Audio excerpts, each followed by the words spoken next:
ബിസ്മില്ലാഹിർ റഹ്മാനിർ റഹീം. Hello, welcome back. എന്താണ് വിശേഷം? അപ്പോൾ ഇന്നില്ലേ, ഞാൻ എൻ്റെ കഴിഞ്ഞ വീഡിയോ കണ്ടിട്ടുണ്ടെങ്കിൽ നിങ്ങൾക്ക് മനസ്സിലാവും. ഞാൻ പറഞ്ഞിട്ടുണ്ടായിരുന്നു റബീഉൽ അവ്വൽ 12ൻ്റെ പ്രൈസ് ഡേ പിറ്റേന്നൊക്കെ ആയിരുന്നു കേട്ടോ. പ്രോഗ്രാമെല്ലാം ഒരു ദിവസം മുന്നേ വെച്ചിട്ടുണ്ടായിരുന്നു.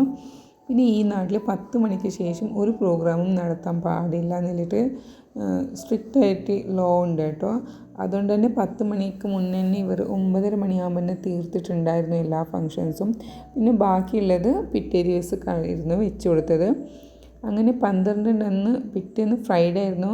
അന്നത്തെ ദിവസമായിരുന്നു ഇവിടെ യഥാർത്ഥത്തിൽ 12 അന്ന് റബീഉൽ അവ്വൽ 12 എന്ന് പറയുന്നത്. അപ്പോൾ ആ ദിവസം ഇവർ പ്രൈസ് കൊടുത്തിട്ടുണ്ട് കേട്ടോ. ഇവർക്ക് അങ്ങനെ അധികമൊന്നുമില്ല, ഒരു പാട്ടും ഒരു പ്രസംഗവും അങ്ങനെ ആയിരുന്നു കേട്ടോ. അപ്പോൾ പെൺകുട്ടികൾക്കും ഇവിടെ പ്രോഗ്രാം ഉണ്ട്. പക്ഷേ അത് ഒരു ദിവസം മുന്നേ പ്രോഗ്രാം നടത്തും.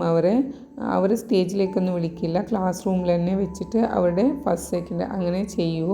അങ്ങനെയായിരുന്നു ഇവിടെ. പിറ്റേ ദിവസം ആൺകുട്ടികൾക്ക് മാത്രം സ്റ്റേജിൽ പ്രോഗ്രാമായിരുന്നു. ഇപ്പോൾ എല്ലായിടത്തും അങ്ങനെ തന്നെയാണ് ചെയ്യാറുള്ളത്. ഞങ്ങളൊക്കെ ചെറുതായിട്ടിരിക്കുമ്പോൾ ഇല്ലേ, പെൺകുട്ടികൾക്കാണെങ്കിൽ ഖിറാത്ത് മാത്രമേ ഉണ്ടായിരുന്നുള്ളൂ. ഇപ്പം അങ്ങനെയല്ല കേട്ടോ, പെൺകുട്ടികൾക്കും പ്രോഗ്രാംസ് എല്ലാം ഉണ്ടാവും. ബുറുദ, ഖവാലി അങ്ങനത്തെ എല്ലാ പ്രോഗ്രാമും അവർക്കും കൊടുക്കും. അപ്പോൾ ഇത് അവർക്ക് വന്ന പ്രൈസാണ് കേട്ടോ. എനിക്കിത് 3 ഒരുപോലത്തെ ദോശ തവ, ഫ്ലാറ്റ് തവയാണ് കേട്ടോ. പിന്നെ 2 പ്ലേറ്റാണ്.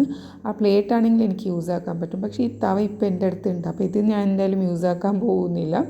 അപ്പോൾ ഇത് ഞാൻ ഇങ്ങനെ ഗോഡ്രേജിൻ്റെ മുകളിലായിട്ടോ വെച്ച് കൊടുത്തത്. പിന്നെ ഇതില്ലേ, കളർ ബോക്സാണ് കേട്ടോ. അപ്പോൾ ഇത് ഇവിടെ വെച്ചിട്ടുണ്ടാവുമ്പോൾ എൻ്റെ ചെറിയ മോളില്ലേ നൂറ്, അത് എപ്പോഴും അവളിങ്ങനെ കുറിസില്ലേ നമ്മുടെ ചയറ്, അതിങ്ങനെ അട്ടിയായിട്ട് വെച്ച് കൊടുത്തിട്ട് അതിൻ്റെ മുകളിൽ നിന്നിട്ട് ഇത് എടുക്കും. അപ്പോൾ ഞാൻ വിചാരിച്ചു ഇത് എത്ര എടുക്കണ്ടെന്ന് പറഞ്ഞാലും എടുക്കാതിരിക്കില്ല. അപ്പോൾ ഇത് ഇങ്ങനെ വെച്ചു. അപ്പോൾ ഇത് ചയർ വെച്ചാൽ പോലും അവൾക്ക് ഇത് എത്തിക്കിട്ടില്ല.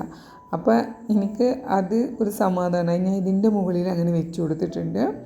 അങ്ങനെ ഇതിവിടെ സെറ്റാക്കിയിട്ടുണ്ട്. പക്ഷേ ഇതിപ്പോൾ എനിക്ക് യൂസ് ആക്കേണ്ടി വരില്ല, കാരണം എൻ്റെ ഫ്ലാറ്റ് ദോശ തവ എൻ്റെ കയ്യിലുണ്ട് ഓൾറെഡി. അപ്പോൾ എക്സ്ട്രാ പുതിയതിന് എനിക്ക് ഇത്ര പെട്ടെന്ന് യൂസ് ആക്കേണ്ടി വരില്ല. ഇനിയിപ്പോൾ മറ്റേത് നമ്മുടെ മന്തിയൊക്കെ ഉണ്ടാക്കിയ നല്ല വലിയ പ്ലേറ്റായിട്ടോ, നമ്മൾ മാറ്റിയായിട്ട് ഇങ്ങനെ വെച്ച് കൊടുക്കില്ലേ. അല്ലാന്നുണ്ടെങ്കിൽ ഇങ്ങനെ വീഡിയോയിലൊക്കെ എനിക്ക് ഷോ ആയിട്ട് ഇങ്ങനെ കാണിക്കാൻ വേണ്ടിയിട്ട് വിളമ്പി കൊടുക്കാം. അത്രയും നല്ല വലിയ പ്ലേറ്റാണ്. മറ്റേത് നമ്മുടെ സ്റ്റീൽ പുഡിങ്ങൊക്കെ വെച്ച് കൊടുക്കാൻ പറ്റുന്ന, ചൂടുള്ള ഐറ്റംസൊക്കെ വെച്ച് കൊടുക്കാൻ പറ്റുന്ന അങ്ങനത്തെ ഒരു സ്റ്റീൽ പുഡിങ് പ്ലേറ്റ് ആയിരുന്നു കേട്ടോ. പക്ഷേ ഇന്നിപ്പോൾ പുതിയതായിട്ട് കൊണ്ടുവന്നതുകൊണ്ട് തന്നെ അതിൽ തന്നെ കഴിക്കണമെന്ന് നിർബന്ധമാണ്. അപ്പോൾ ഇന്ന് എന്തായാലും പള്ളിയിൽ നിന്ന് ചീരിനെയൊക്കെ കിട്ടുമല്ലോ. അപ്പോൾ അത് കൊണ്ടുവന്നപ്പോൾ അതിന് ഇതിൽ കഴിക്കണം എന്നാണ് അവരുടെ തീരുമാനം. അങ്ങനെ ഞാൻ പിന്നെ ആദ്യത്തെ ദിവസം എന്തായാലും അവർ പറഞ്ഞതുപോലെ ചെയ്യാമല്ലോ. ഇതല്ലാതെ ഞാൻ ഇനിയിപ്പോൾ ഓൾറെഡി ഞാൻ ഇത് എടുത്തു വെക്കാനൊന്നും പോകുന്നില്ല, യൂസാക്കാൻ തന്നെയാണ് പോകുന്നത്. ആ തവയെ മാത്രം ഞാൻ യൂസാക്കുന്നില്ല, കാരണം അതിൻ്റെ ആവശ്യമില്ല ഇപ്പം എനിക്ക്. അതുകൊണ്ട് ഞാനത് അവിടെ വെച്ചിട്ടുണ്ട്. പക്ഷേ ഈ പ്ലേറ്റ് എപ്പോഴും ഞാൻ യൂസാക്കും കേട്ടോ. അപ്പോൾ ആദ്യം അവർ കൊണ്ടുവന്നിട്ട് അവർക്ക് തന്നെ സന്തോഷമായിക്കോട്ടെ എന്ന് വിചാരിച്ചിട്ട് അങ്ങനെ കൊടുത്തത്. പണ്ട് നമ്മളും ചെറിയർക്കും ഇങ്ങനെ തന്നെ ആയിട്ടിരുന്നത് കേട്ടോ. കൊണ്ടുവന്ന പാട് പുതുതായിട്ട് യൂസാക്കുന്നത് ഞങ്ങൾക്കൊരു ഭയങ്കര ഇൻട്രസ്റ്റ് അല്ലേ. അപ്പോൾ അത് ഇങ്ങനെ കുട്ടികളിങ്ങനെ ചെയ്യുന്ന കാണുമ്പോൾ ഓരോന്ന് ഓർത്ത് പോവാം. അങ്ങനത്തെ ഞാനും ഒരു ബൈറ്റ് എടുത്ത് ബാക്കിയുള്ളത് അവർ തന്നെയാണ് കഴിച്ചത്. ഞാനും പോയിട്ടില്ലായിരുന്നു പിറ്റേ ദിവസം, കുട്ടികൾ മാത്രം പോയതായിരുന്നു. എനിക്ക് ജസ്റ്റ് 1 ബൈറ്റ് മാത്രം മതി. അങ്ങനെ അവർ പ്ലേറ്റ് എടുത്തുകൊണ്ട് പോയിട്ട് അവരും കഴിച്ചുകൊണ്ടിരിക്കാം. പിന്നെ ഞാൻ കൈ കഴുകി.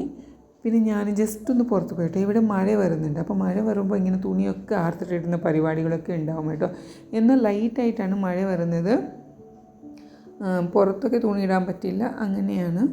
അപ്പോൾ ഈ വ്യൂവും കണ്ടുകൊണ്ട് ഞാനിപ്പോൾ ഇവിടെ വൈൻഡപ്പ് ആക്കാൻ പോവുക. നിങ്ങൾക്ക് എൻ്റെ വ്ളോഗ് ഇഷ്ടമാവുകയാണെന്നുണ്ടെങ്കിൽ സബ്സ്ക്രൈബ് ആക്കാനും ലൈക്ക് ആക്കാനും മറക്കല്ലേ. പിന്നെ എനിക്ക് അധികമൊന്നും പറയാനില്ല. എന്തായാലും നിങ്ങൾ ഒരു സ്മൈലായിട്ടെങ്കിലും അല്ലെങ്കിൽ ഒരു മാസ്ക് എന്തെങ്കിലും ഇട്ടിട്ടായിട്ടെങ്കിലും ഒരു കമൻറ്റ് ഇട്ടാൽ കൊള്ളാമായിരുന്നു. Thank you. Take care.